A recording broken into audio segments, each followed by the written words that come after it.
أعوذ بالله من الشيطان الرجيم. بسم الله الرحمن الرحيم. بسم الله الرحمن الرحيم.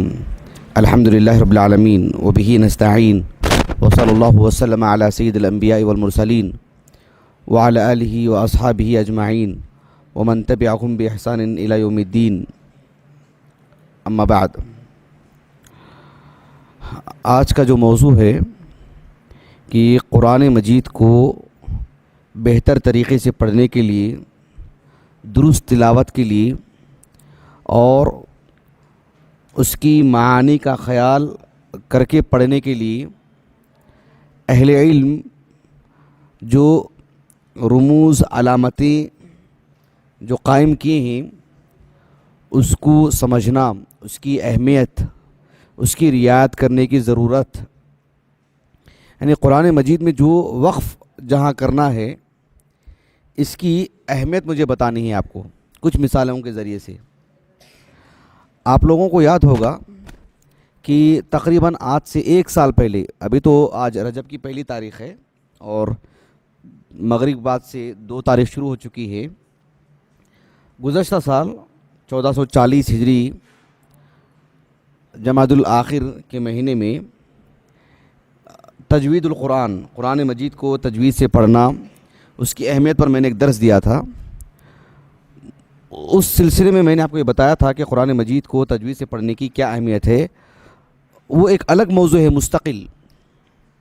آج کا جو موضوع ہے وہ اس کا تعلق تجوید سے نہیں ہے، مخارج کی رعایت کرنا وہ آج کا ہمارا موضوع نہیں ہے۔ آج کا ہمارا موضوع یہ ہے، قرآن مجید کو جب ہم پڑھتے ہیں تو اس میں جو درمیان میں جو علامتیں مقرر کی جاتی ہیں، آپ دیکھیے جو مدینے کا جو مصحف ہے اس میں اتنی علامتیں، اتنے رموز نہیں ہوتے جو ہند و پاک کے لیے جو یہاں جو مصحف تیار کیا گیا ہے، وہی عثمانی رسم الخط تھی، لیکن اس میں دیکھیں آپ رموز بہت زیادہ ہیں، اس لیے کہ عجمی لوگ، غیر عرب لوگ، ان کے لیے مشکل ہوتی ہے پڑھنا۔ تو جو علامت مقرر کی گئی ہے اس کی رعایت کر کے پڑھنا چاہیے، اور مصحف کے آخر میں وہ سب چیزیں لکھی ہوئی رہتی ہیں، کہاں رکنا چاہیے، کہاں نہیں رکنا چاہیے، کہاں رک سکتے ہیں، کہاں رکنا ضروری ہے، کہاں نہیں رکنا چاہیے، یہ سب چیزیں علامتیں مقرر کی جاتی ہیں۔ لیکن میرا جو آج کا جو خطاب ہے یہ خالص معلمین سے ہے، معلمین سے جو مساجد میں مکتب چلاتے ہیں، جو بچوں کو قرآن پڑھاتے ہیں، ان کی تلاوت درست کرتے ہیں، ان سے میرا خطاب ہے۔ ان کو یہ اہمیت بتانا چاہیے کہ یہاں رکنا چاہیے، یہاں نہیں رکنا چاہیے، اور وہ بھی محنت کریں، اس لیے کہ مکتب میں پڑھانے والے اکثر معلمین فارغین ہی ہوتے ہیں، اور جو معلمات پڑھاتے ہیں وہ بھی تقریباً فارغات ہی ہوتی ہیں۔ تو جب انہیں روزانہ پڑھانا ہی ہے تو کچھ محنت کر کے یہ بھی وہ جاننے کی کوشش کریں کہ ان رموز اور ان علامتوں کے معانی کیا ہیں، کیوں رکنے کے لیے کہا جا رہا ہے، کیوں ادھر رکنا منع ہے۔ یہ جانیں گے تو بہت فائدہ ہوگا، ان کو بھی فائدہ ہوگا، اور ایک شعور کے ساتھ وہ پڑھا پائیں گے۔ ایک انسان کا جو کلام ہوتا ہے اسی میں کتنی ضرورت پڑتی ہے، آپ جو علامتیں مقرر کی جاتی ہیں، لیکن جب بات اللہ کے کلام کی آتی ہے تو اس کی کتنی اہمیت بڑھ جاتی ہے۔ تو میں آپ کو 2 باتیں بتاؤں گا آج کے اس درس میں، بہت ہی اختصار کے ساتھ انشاءاللہ۔ پہلی بات، قرآن مجید میں وقف کرنا، مطلب رکنا کہیں، اور پھر رکنے کے بعد کیا ہم پیچھے سے پڑھ سکتے ہیں یا وہیں سے ابتدا کر کے آغاز کر کے وہیں سے پڑھیں، تو اس کی کتنی اہمیت ہے اس علم کو جاننے کی۔ یہ علم ہے نازک، ہے علم بہت قیمتی اور بہت محنت طلب، لیکن ایسا نہیں ہے کہ یہ ہمارے ہاتھ سے ہونے والا نہیں، ہم اسے انجام نہیں دے سکتے، ایسا تو نہیں ہے۔ اور میں چونکہ بات معلمین سے کر رہا ہوں تو وہ پڑھائیں تو بہت بہتر ہوگا۔ اس طرح سے معاشرے میں جو بزرگ لوگ، مرد خواتین ہیں، گھروں میں جو بیٹھے ہوئے ہیں، قرآن مجید کی تلاوت و بکثرت کرتے ہیں، خوب پڑھتے ہیں، ہم ان کو تو نہیں کہہ سکتے نا کہ اب اس کی رعایت کریں. ہم ان سے تو کہہ سکتے ہیں جو پڑھا رہے ہیں. جب وہ پڑھا رہے ہیں تو وہ مزید محنت کر کے پڑھائیں. اس بات کو دیکھنا چاہیے کہ ہم پچھلے 10 سال سے پڑھا رہے ہیں، تو اب آنے والے 2 سال میں ہمیں یہ بات معلوم ہو جانی چاہیے کہ کہاں وقف کرنا چاہیے اور کہاں نہیں. اس کا لحاظ ہونا چاہیے. تو میں آپ کو اہمیت بتاؤں گا سب سے پہلے، اس کے بعد میں آپ کو قرآن مجید سے کچھ مثالیں دوں گا جس سے آپ بآسانی سمجھ سکتے ہیں کہ اگر یہاں وقف نہیں کریں گے تو کتنا نقصان ہوگا، اور کبھی کبھار اتنا نقصان کہ کافر بھی ہو جا سکتا ہے ایک آدمی عمدن اور قصدن کرنے کی وجہ سے. میں آپ کو کچھ مثالیں دوں گا انشاءاللہ. سب سے پہلی بات اس کی اہمیت کے پیش نظر کہ قرآن مجید میں جو اوقاف ہے نا، جہاں وقف کرنا چاہیے، کہاں وقف کرنا چاہیے، کہاں وصل کرنا چاہیے، ملا کر پڑھنا چاہیے، اور کہاں ٹھہر جانا چاہیے، اس علم کو جاننا اتنا ضروری ہے کہ اہل علم کہتے ہیں کہ اس علم کو جاننا گویا کہ قرآن مجید کی جو آیت کریمہ ہے سورۃ المزمل کی، وَرَتِّلِ الْقُرْآنَ تَرْتِيلًا، قرآن کو ترتیل سے پڑھیں، مخارج کی ادائیگی سے، حروف کی مخارج کی رعایت کرتے ہوئے. تو اس میں یہ بھی بات آتی ہے کہ وقف اور ابتدا، اس علم کو جاننا گویا کہ شطر علم الترتیل. علم الترتیل، اللہ نے کہا نا قرآن کو ترتیل سے پڑھو، تو ترتیل سے پڑھنے سے متعلق جو معلومات ہیں، جو علم ہے، اس کا آدھا حصہ تو صرف اوقاف سے ہے. یعنی معرفت احکام الوقف والابتداء ہی شطر علم الترتیل. یہ اہل علم کا مقولہ ہے جو قراءات سے متعلق یا وقف اور ابتدا سے متعلق جتنی کتابیں ہیں سبوں میں آپ کو مقدمات میں عبارت مل جائے گی. کچھ بدل کر کے میں نے اپنے حساب سے اس عبارت کو پیش کر دیا آپ کو. کہنے کا مقصود یہ ہے کہ علم الترتیل کا آدھا حصہ صرف احکام، ان احکام کو جاننے سے متعلق ہے جس کا تعلق وقف اور ابتدا سے ہے. کہاں وقف کرنا چاہیے، اور وقف کرنے کے بعد کہاں آپ پیچھے سے آئیں گے، کہاں آپ آگے سے ہی نکل سکتے ہیں، آگے سے پڑھ سکتے ہیں. یہ علم بہت اہمیت کا حامل ہے. میں آپ کو ایک صحابی کے حوالے سے بات بتاتا ہوں. امام ابو عبداللہ الحاکم رحمہ اللہ، ان کی جو حدیث کی کتاب ہے معروف المستدرک علی الصحیحین، بالکل آغاز کا حصہ کتاب الایمان، اس میں عبداللہ بن عمر بن الخطاب رضی اللہ عنہ کا ایک اثر منقول ہے. امام ابو عبداللہ الحاکم رحمہ اللہ اس اثر کو جو عبداللہ بن عمر بن الخطاب رضی اللہ عنہما کا ہے، اپنی سند سے نقل کرنے کے بعد کہا کہ ھذا حدیث صحیح علی شرط الشیخین ولا اعرف له علہ. ایسا لکھا ہے امام حاکم نے رحمہ اللہ. اور امام ذہبی رحمہ اللہ نے ان کے اس قول کی موافقت کی ہے. اس میں قول کیا ہے؟ کافی طویل روایت ہے. ایک حصہ ہمارے موضوع سے متعلق ہے. عبداللہ بن عمر بن الخطاب رضی اللہ عنہما کہتے ہیں لقد رأيت رجالا يؤتى احدهم القرآن. میں کچھ لوگوں کو دیکھتا ہوں جنہیں اللہ رب العالمین نے قرآن دیا. کیا مطلب؟ وہ حافظ قرآن ہیں یا قرآن سے ان کا تعلق ہے، صاحب قرآن ہیں، قرآن پڑھتے پڑھاتے ہیں. یقرأ ما بین فاتحته الی خاتمته. میں کچھ لوگوں کو دیکھتا ہوں قرآن سے اتنا لگاؤ ہے کہ قرآن کو شروع سے لے کر آخر تک پڑھتے رہتے ہیں، دورے ہوتے رہتے ہیں. لیکن افسوس کی بات یہ ہے جو خود عبداللہ بن عمر بن خطاب کہتے ہیں رضی اللہ عنہما، ولا یدری ما امرہ ولا زاجرہ. لیکن قرآن میں اللہ تعالیٰ انہیں کس بات کا حکم دے رہا ہے، کس بات سے روک رہا ہے، اس سے وہ واقف نہیں ہو پاتے ہیں. بس پڑھے جا رہے ہیں. ومنہم امیون لا یعلمون الکتاب الا امانی الا التلاوہ.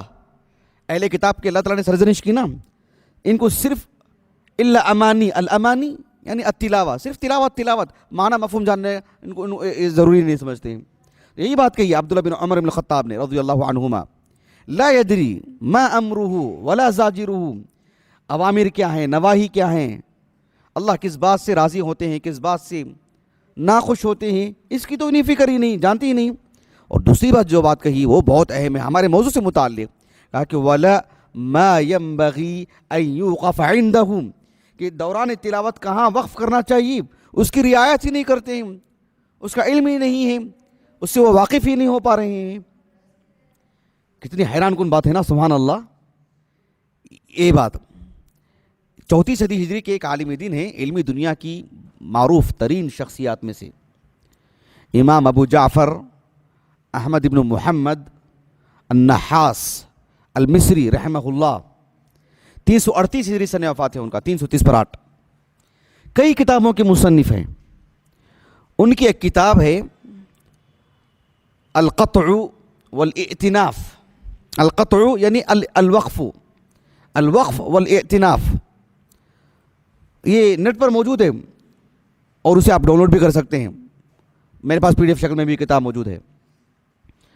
کتاب بہت بڑی نہیں ہے لیکن بہت مفید، بے حد مفید ہے اور بے حد معلوماتی۔ اس کتاب میں امام ابو جعفر النحاس رحمہ اللہ اسی روایت کو جو میں آپ کو المستدرک والصحیحین کے حوالے سے بتایا ہے، اپنی سند سے ذکر کی ہیں اسی روایت کو۔ یہ امام حاکم رحمہ اللہ سے بہت پہلے کی ہیں۔ اس روایت کو نقل کرنے کے بعد امام النحاس رحمہ اللہ کہتے ہیں فَهَذَا الْحَدِيثُ يَدُلُّ عَلَىٰ أَنَّهُمْ كَانُوا يَتَعَلَّمُونَ الْأَوْقَافَ كَمَا يَتَعَلَّمُونَ الْقُرْآنَ۔ اس روایت سے اس بات کی دلیل ہمیں ملتی ہے کہ صحابہ رضی اللہ عنہم اجمعین جس طرح سے قرآن سیکھتے تھے پڑھنا، قرآن کے معانی سیکھتے تھے، ویسے ہی کہاں وقف کرنا چاہیے یہ بھی سیکھتے تھے۔ سبحان اللہ، کتنی بڑی بات ہے۔ یہ علم معمولی علم نہیں ہے، عظیم علم ہے۔ اسی لیے میں نے شروع میں کہا کہ میں معلمین سے کہہ رہا ہوں، معلمین سے، پڑھانے والے اساتذہ سے، جو لوگ بچوں کو مکتب میں پڑھاتے ہیں، جو معلمات پڑھاتی ہیں، گھروں میں خواتین بھی جو پڑھاتی ہیں، جب پڑھا ہی رہے ہیں کچھ مزید محنت کریں اور سیکھیں کہ کہاں وقف کرنا چاہیے، معلوم کریں اس کو۔ 4 صدی ہجری کے ایک عالم کا میں نے ابھی حوالہ دینا آپ کو، ایک اور عالم دین ہے ان سے پہلے کے، لگ بھگ ان سے 10 سال پہلے ان کا انتقال ہوا لگ بھگ۔ ان کا نام ہے محمد ابن القاسم ابو بکر، جنہیں علمی دنیا میں ابن الانباری سے ابن الانباری سے جانتے ہیں لوگ۔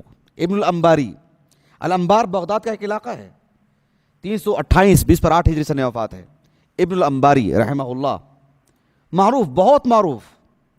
ان کی کتاب ہے ایضاح الوقف والابتداء فی کتاب اللہ عز وجل، چھوٹا سا رسالہ ہے، بہت ضخیم کتاب نہیں، لیکن فی الحال تو محقق چھپی ہے تو کچھ ضخیم ہو گئی ہے، وہ بھی ڈاؤن لوڈ کر کے پڑھ سکتے ہیں آپ، میرے پاس PDF شکل میں موجود ہے الحمدللہ۔ ایضاح الوقف والابتداء فی کتاب اللہ عز وجل، اس کے بالکل آغاز میں ابن الانباری رحمہ اللہ نے لکھا فی تمام معرفت القرآن معرفت الوقف والابتداء، قرآن مجید کو جاننا، پڑھنا، معلوم کرنا، اس کی معانی سے واقف ہونا، یہ کب مکمل ہوگا یہ معاملہ؟ اس کا ایک بڑا حصہ اوقاف کو معلوم کرنا، کہاں وقف کرنا کہاں نہیں، یہ جسے نہیں معلوم ہوگا وہ نقصان اٹھائے گا یقیناً۔ یہ معمولی بات نہیں ہے، ہم طلباء کے لیے، معلمین کے لیے یہ بڑی چیز ہے۔ آپ غور کیجئے، اہل علم کہتے ہیں جو عالم دین قرآن کی تفسیر کرتا ہے، جو عالم دین قرآنی آیات سے، احادیث سے مسائل کا استنباط کرتا ہے، خصوصاً قرآن مجید سے، جہاں 1 2 3 کر کے ایک لمبی فہرست بتاتے ہیں اہل علم۔ آپ دیکھیے ابو بکر خطیب بغدادی رحمہ اللہ کو الفقیہ والمتفقہ، اس میں آپ نے جو فہرست بیان کی ہے کہ قرآن مجید سے استنباط کرنے کے لیے کتنے علوم کی ضرورت ہے، امام شافعی رحمہ اللہ نے الرسالہ میں جو آپ نے بتایا ہے کہ جو عالم دین کو کتاب السنت سے استنباط کرنے کے لیے کتنے علوم کی ضرورت ہے، حیران ہو جائیں گے۔ کیوں اتنی نازک چیز ہے یہ، اللہ کا کلام ہے، اللہ کی شریعت ہے۔ ایسے میں اہل علم کہتے ہیں کہ جس عالم دین کو، جس طالب علم کو یہ علم الاوقاف نہ ہو کہ کہاں وقف کرنا چاہیے، وہ مسائل کا استنباط درست نہیں کر سکتا ہے۔ وہ ایک ایسا علم ہے، آپ میں سے جو اس علم سے واقف ہیں وہ حیران ہوں گے کہ جو ہے میں اتنے کم وقت میں کتنی باتیں بتا سکتا ہوں، آپ کو کتنی مثالیں دے سکتا ہوں میں آپ کو۔ یہ آسان نہیں ہے کہ میں آپ کو کافی مثالیں دوں اور بڑی تفصیل سے بتاؤں اس کو، میں آپ کو بہت نہایت اختصار سے بتا رہا ہوں میں آپ کو، تاکہ آپ اس مسئلے کو سمجھ سکیں۔ تو وہ مسائل کا استنباط نہیں کر سکتے اس علم کی کمی کی وجہ سے۔ آپ اندازہ لگائیں دیگر علوم کی کتنی اہمیت رہے گی۔ بلکہ ابن الجزری رحمہ اللہ کی جو کتاب ہے نا ہمارے پاس، النشر فی القراءۃ العشر، اس میں جو اجازہ دیتے ہیں نا اہل علم، حدیث کا اجازہ، آپ جیسے مدارس میں فارغ ہوتے ہیں تو ایک سند دیتے ہیں نا، تو قراءت کی بھی ایک سند ہوتی ہے۔ کہتے ہیں کہ قراءت کی سند اس کو نہیں دی جائے گی جس کو علم الاوقاف کا علم نہیں، اس کو سند ہی نہیں دینی چاہیے۔ اسے نہیں معلوم کہ کہاں ٹھہرنا چاہیے کہاں نہیں ٹھہرنا چاہیے، اسے کس بنیاد پر سند دی جا رہی ہے۔ آپ اندازہ لگائیں آپ کہ کس قدر عظیم علم ہے یہ ایک عظیم علم ہے، اس کی رعایت ہونی چاہیے، اس کا خیال کرنا چاہیے ہم طلبہ کو، معلمین کو۔ یہ جو علم ہے جہاں وقف کرنا چاہیے کہاں وقف نہیں کرنا چاہیے، اہل علم نے اس کا بہت لحاظ رکھا، بہت خیال کیا اس کا۔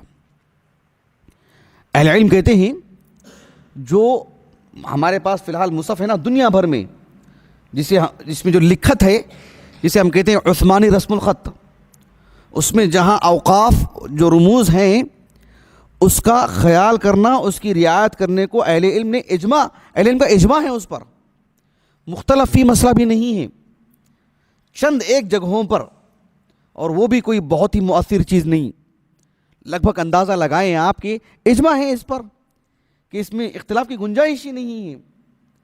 یہ اہمیت کے پیش نظر میں نے بہت ساری باتیں آپ کے سامنے رکھی ہیں۔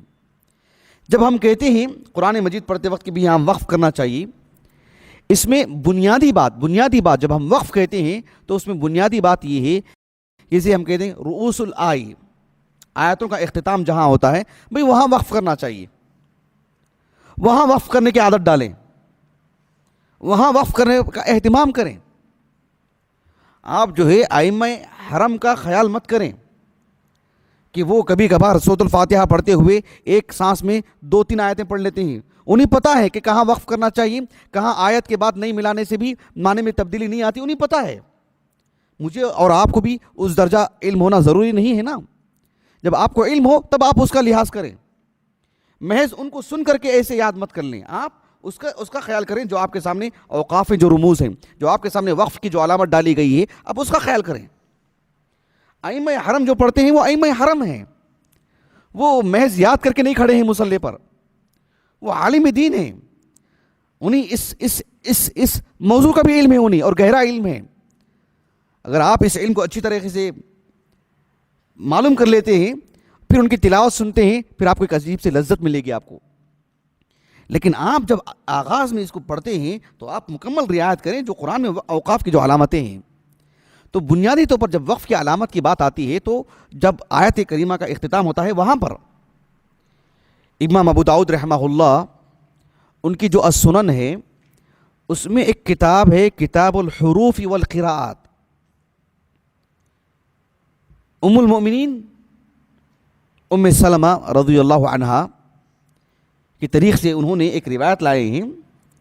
ام سلمہ رضی اللہ عنہا کہتی ہیں کہ اللہ کے رسول کی تلاوت کیسے ہوتی تھی صلی اللہ علیہ وسلم کہ بسم اللہ الرحمن الرحیم، الحمد للہ رب العالمین، الرحمن الرحیم، ملک یوم الدین۔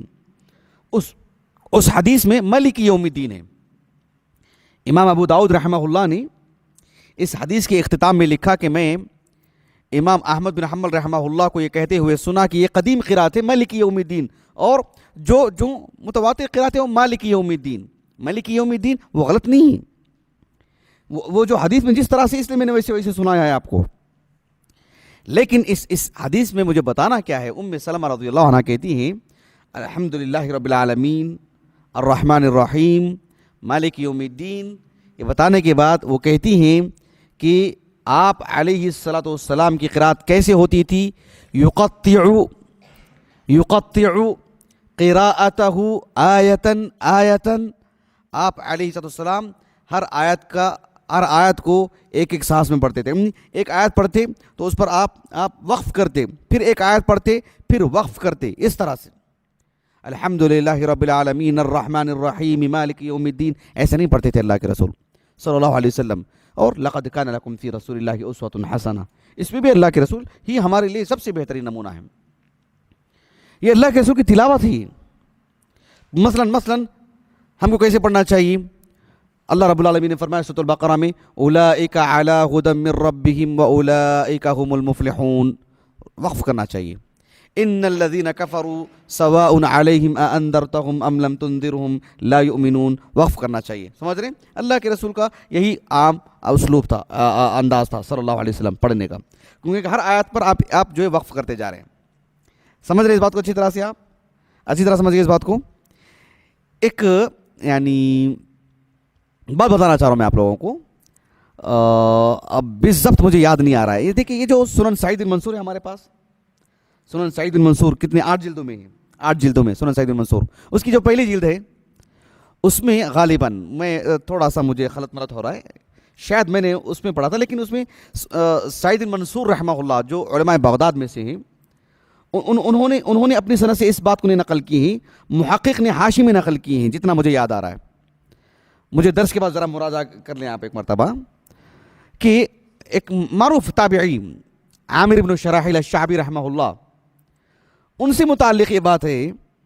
وہ کہتے ہیں اذا قرأت كل من عليها فان فلا تسكت حتى تقرأ ويبقى وجه ربك ذو الجلال والإكرام.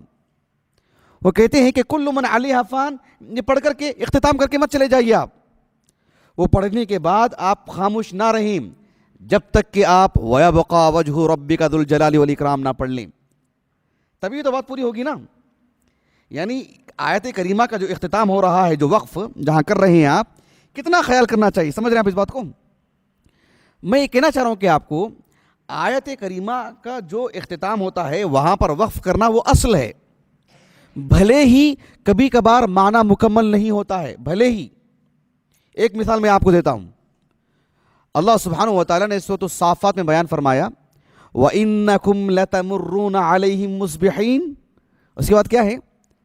اس کی بعد والی آیت کریمہ میں وَبِاللَّيْلِ أَفَلَا تَعْقِلُونَ. اصل میں کیسے ہے؟ وَإِنَّكُمْ لَتَمُرُّونَ عَلَيْهِمْ مُصْبِحِينَ وَبِاللَّيْلِ. یہاں رکنا چاہیے أَفَلَا تَعْقِلُونَ. اصل میں ایسا نہ ہے، لیکن دیکھو اللیل کا تعلق اسی سے آیت کریمہ سے ہے، لیکن اس کی بعد والی آیت کریمہ کا آغاز ہے وہ. سمجھ رہے اس بات کو؟ بھلے ہی معنی کے اعتبار سے اللیل کا تعلق پہلی آیت کریمہ سے ہے، لیکن وقف کا تقاضا کیا ہے؟ آپ آیت کریمہ کے اختتام میں رک جائیں. بات واضح ہو آپ کو اچھی طرح سے؟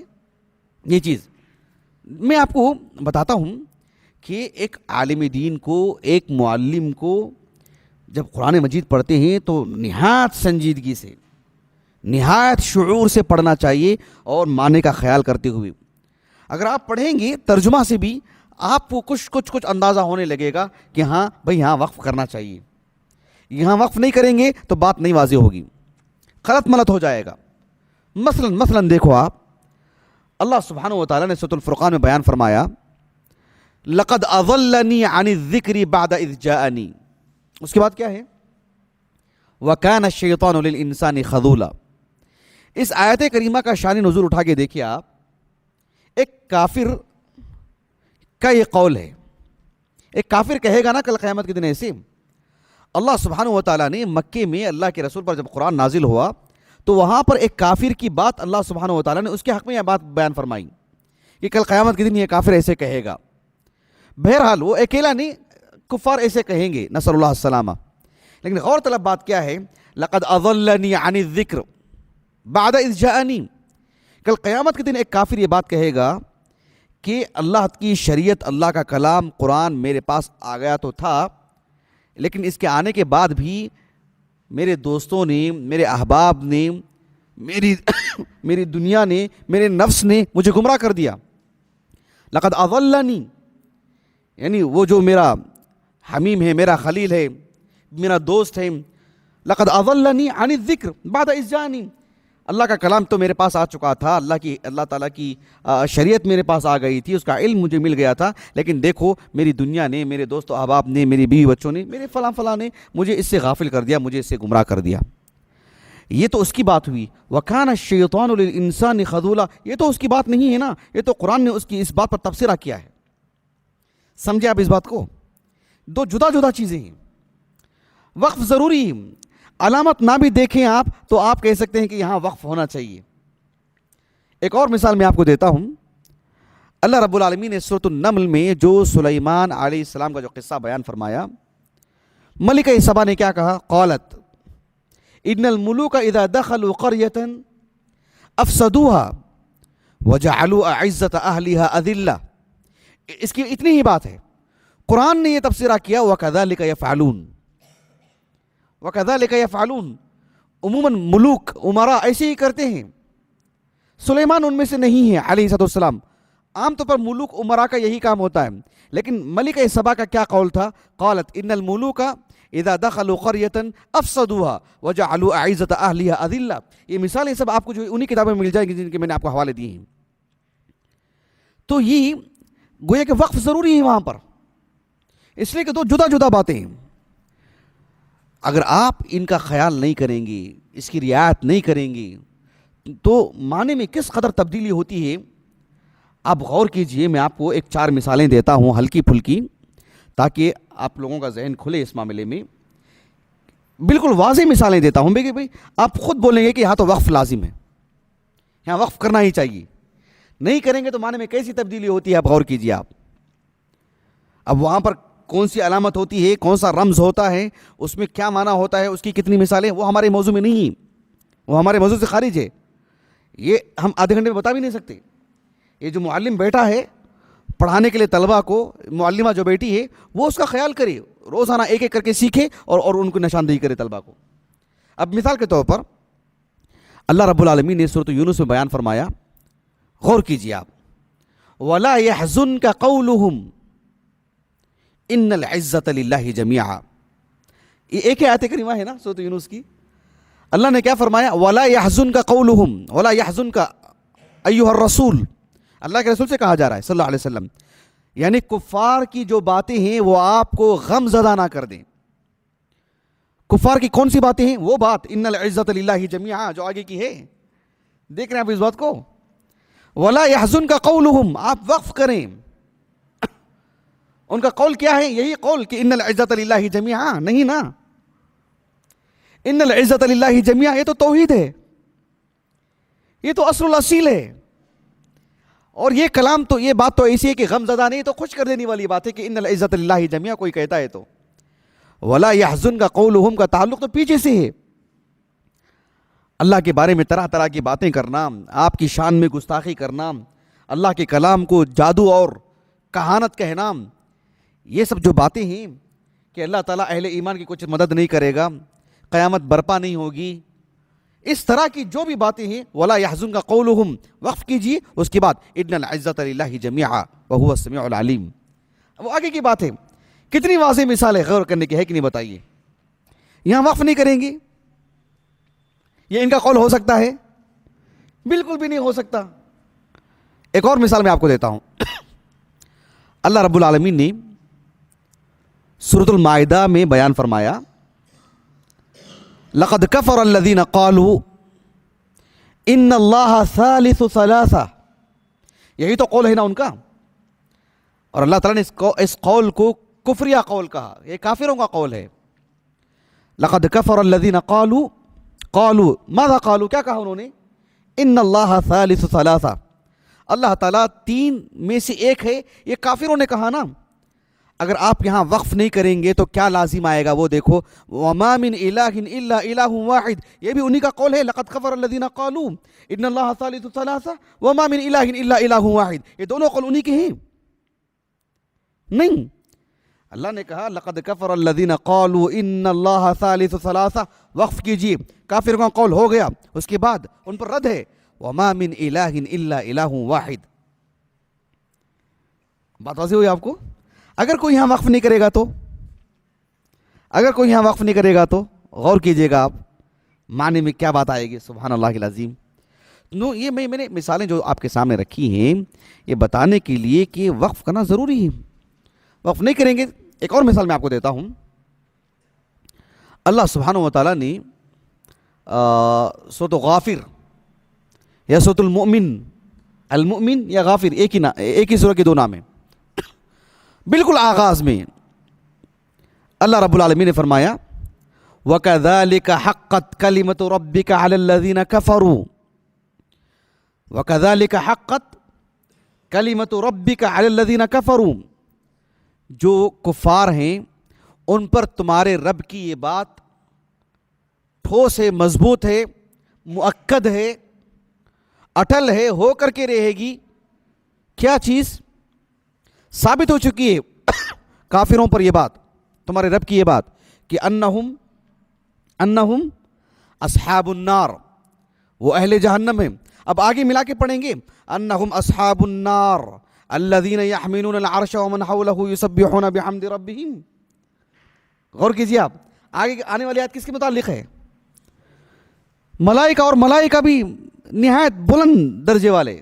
الذین یحملون العرش کیسے پڑھیں گے آپ؟ انہم اصحاب النار الذین یحملون العرش. نسأل اللہ العافیۃ والسلامہ, نسأل اللہ العافیۃ والسلامہ. ایسے ملا کے پڑھیں گے. ایک تو آیت کریمہ کا اختتام ہے تو وہاں تو وقف کرنا ہی چاہیے, لیکن کبھی آیت کریمہ کے اختتام پر بھی ملا کر پڑھ سکتے ہیں نا, لیکن کیا یہاں پڑھ سکتے ہیں؟ کتنا ضروری ہے اگر یہ علم نہیں ہو تو. اسی لیے ہم عامت الناس سے نہیں, معلم جو بچوں کو سکھاتا ہے وہی کل کے دن بڑے بنتے ہیں, لیکن نہیں سکھائیں گے تو جیسے تیسے بھی پڑھ لیں گے وہ. تو اس کی رعایت کریں. جب اللہ نے آپ کو ایک جگہ دی ہے, استاذ بنایا ہے, آپ بچوں کو پڑھا رہے ہیں, تو آپ یہ سیکھتے ہوئے جائیں. جو مکتب میں آپ کے پاس پورے محلے کے بچے آپ کے پاس ہیں, آپ اس کو سکھا دیں. دھیرے دھیرے آپ بھی سیکھیں اس بات کو. سورۃ الدہر یا سورۃ الانسان بالکل آخری آیت کریمہ کیا ہے؟ اللہ رب العالمین نے فرمایا یدخل من یشاء فی رحمتہ. وقف اگر نہیں کریں گے تو کیا لازم آئے گا؟ دیکھو, یدخل من یشاء فی رحمتہ والظالمین. اللہ تعالیٰ جس کو چاہتا ہے اپنی رحمت میں داخل کرتا ہے, اور کس کو داخل کرتا ہے؟ ظالمین کو. نسأل اللہ العافیۃ والسلامہ. ما لکم کیف تحکمون افنجعل المسلمین کالمجرمین ما لکم کیف تحکمون. ہم کفار کو مسلمانوں کی جیسا سلوک کریں گے؟ سورہ قلم میں کہا نا اللہ تعالیٰ نے. اگر یہ کہیں گے کہ یدخل من یشاء فی رحمتہ والظالمین, کیا مطلب ہے اس کا؟ تو یدخل من یشاء فی رحمتہ آپ کو وقف کرنا پڑے گا. پھر اس کی بعد والی بات ہے والظالمین اعد لهم عذابا الیما. میں سمجھتا ہوں بات بہت واضح ہو رہی ہے. آخری میں ایک بات, آخری بالکل بات, کہ دیکھیں میں جیسے کہہ رہا ہوں کہ یہ علم وقف سے متعلق جاننا ضروری ہے.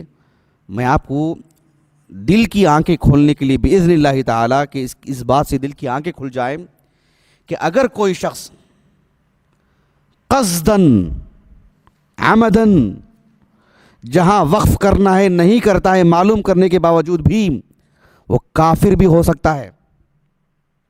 چھوٹی بات نہیں بتا رہا ہوں میں آپ کو, چھوٹی بات نہیں بتا رہا ہوں میں آپ کو.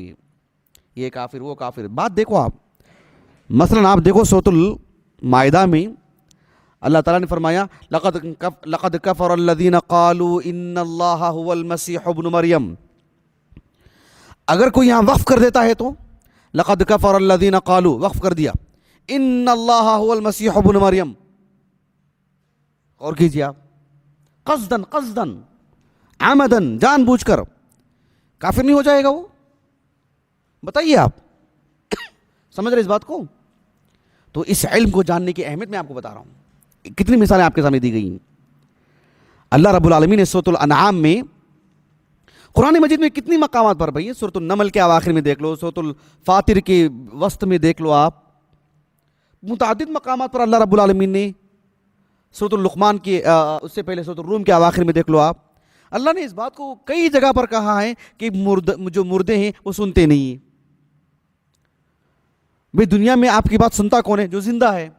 وہ کتنی مدد کرے گا وہ بعد میں, سنتا کون ہے؟ جو زندہ ہے. جو مرا ہوا ہے وہ سنتا نہیں ہے. اسی لیے آپ مردوں کو کیوں پکارتے ہو؟ یہی تو بات ہے نا. لیکن اگر کوئی سورۃ الانعام کی اس آیت کریمہ کو اگر وقف نہیں معلوم کرتا ہے یا معلوم کرنے کے باوجود بھی غلط استدلال کرنے کے لیے کہیں اور جگہ وقف کر دیتا ہے وہ کافر ہو جائے گا. وہ جسے اللہ تعالیٰ نے فرمایا انما یستجیب الذین یسمعون, اس کے بعد ہے والموتى یبعثهم اللہ ثم الیہ یرجعون. کوئی ایسے پڑھتا ہے تو انما یستجیب الذین یسمعون والموتى, انما یستجیب, آپ کی بات کو سنتے کون ہے, آپ کی پکار پر لبیک کون کہیں گے؟ من یستجیب, کون ہے جو آپ کی بات کو سنے, لبیک کہے, جواب دے آپ کا. اللہ نے کہا انما یستجیب الذین یسمعون, جو سنتے ہیں وہی آپ کا جواب دے سکتے ہیں.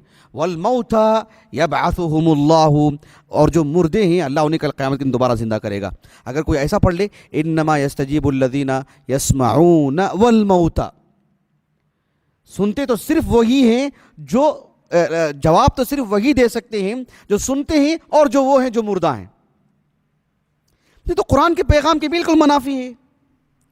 الموتى پہ کوئی وقف کر دیتا ہے تو انما یستجیب الذین یسمعون یہاں وقف ہونا چاہیے نا, اور آگے سے والموتى پیچھے سے بھی ملا کے بھی نہیں پڑھیں گے آپ, وقف لازم ہے وہاں پہ. انما یستجیب الذین یسمعون والموتى یبعثهم اللہ, یہ یہاں سے آپ کو ابتدا کرنا چاہیے. انما یستجیب الذین یسمعون والموتى قصداً کوئی پڑھتا ہے, معنی میں جو تبدیلی آ رہی ہے کافر ہوگا وہ شخص. الاتقان فی علوم القرآن, البرہان فی علوم القرآن, اس میں اتنی وافر مثالیں ہیں اور طرح طرح کی, سبحان اللہ, آپ حیران ہو جائیں گی. ایک معاملات کی ایک مثال دے کر کے میں اپنی بات کو ختم کر دیتا ہوں. آپ دیکھو میراث سے متعلق حافظ سیوطی وغیرہ نے مثال دی ہے. اللہ تعالیٰ نے فرمایا سورۃ النساء میں یوصیکم اللہ فی اولادکم, یہ ایک تمہید ہے, یہاں سے مسائل شروع ہو رہے ہیں. للذکر مثل حظ الانثیین, لڑکے لڑکیاں ہوں, بڑی عمر کے ہوں, چھوٹی عمر کے ہوں, حتیٰ کہ جنین ماں کی پیٹ کا بھی بچہ ہو وہ بھی وارث بنے گا. للذکر مثل حظ الانثیین ایک تقسیم ہے, لڑکوں کے لیے لڑکیوں کے لیے, ٹھیک ہے. ایک دوسری بات فإن كن نساء فوق اثنتین فلہن ثلث ما ترک, اگر بیٹا نہیں ہے مثلا کسی کو, صرف بیٹیاں ہیں 2 یا 2 سے زائد, تو پورے مال کو 3 حصوں میں تقسیم کریں گے اور 2/3 کس کو دیں گی؟ ان کو دیں گے. ایک بات ہو گئی. لیکن غور طلب بات کیا ہے, اللہ رب العالمین نے فرمایا 2 بیٹیاں, 2 سے زیادہ بیٹیاں, اگر بیٹیاں بھی نہیں ہیں, بہنیں ہیں مثلا 2 یا 2 سے زیادہ بہنیں, فإن كن نساء فوق اثنتین فلہن ثلث ما ترک وإن كانت واحدة فلها النصف, یہاں پر وقف ہے نا. اس کے بعد ہے وَلِأَبَوَيْهِ لِكُلِّ وَاحِدٍ مِّنْهُمَا السُّدُسُ, اگر کوئی وقف یہاں نہیں کرے گا اور کہے گا کہ وَإِن كَانَتْ وَاحِدَةً فَلَهَا النِّصْفُ وَلِأَبَوَيْهِ, وَإِن كَانَتْ وَاحِدَةً فَلَهَا النِّصْفُ وَلِأَبَوَيْهِ, یہاں وقف کرتا ہے. سبحان اللہ, معنی میں کتنی تبدیلی آ رہی ہے, وراثت کا پورا معاملہ ہی بدل جا رہا ہے. آپ والدین کو اس ایک لڑکی سے ساتھ جوڑ دے رہے ہیں آپ. وَإِن كَانَتْ وَاحِدَةً فَلَهَا النِّصْفُ وَلِأَبَوَيْهِ, پھر آپ آگے سے پڑھ رہے ہیں. تو یہ جو وقف کی جو علامتیں ہیں وہ تو ڈالی جا رہی ہیں, کہاں لازم ہے, کہاں جو ہے مطلب جائز ہے وغیرہ, اس کا لحاظ نہیں کریں گے تو معنی میں کتنی تبدیلی آ رہی دیکھ رہے ہیں. تو اسی لیے جہاں بھی معلمین ہیں, معلمات ہیں, بچوں کو پڑھا رہے ہیں, تو جہاں ناظرہ پڑھنا سکھا رہے ہیں وہیں پر وقف کی جگہ پر اہتمام کریں. میں ہمارے اساتذہ میں سے مولانا حافظ سید شبیر احمد عمری حفظہ اللہ, ان کو میں نے دیکھا, رحمہ اللہ, انتقال ہو گیا ان کا, جامعہ دارالسلام اور آباد کے جو صدر مدرس تھے شعبہ حفظ کے. ہمارے استاد سے مراد وہ ہمارے ممتحن رہے ہیں مشکات العلوم تارا منڈل بنگلور میں سٹی مارکیٹ کے. تو میں نے ان کو اس بات کی رعایت کرتے ہوئے دیکھا کہ ان کی پورا قرآن ہی اوقاف کے ساتھ ہی یاد ہے, کہاں وقف کرنا چاہیے کہاں نہیں, اسی طرز پر پورا قرآن یاد ہے ان کو. اسی پر جیسے یہ آیت کریمہ کا اختتام جیسے انہیں یاد ہے, ویسے کہاں درمیان میں وقف کرنا چاہیے وہ بھی انہیں یاد ہے.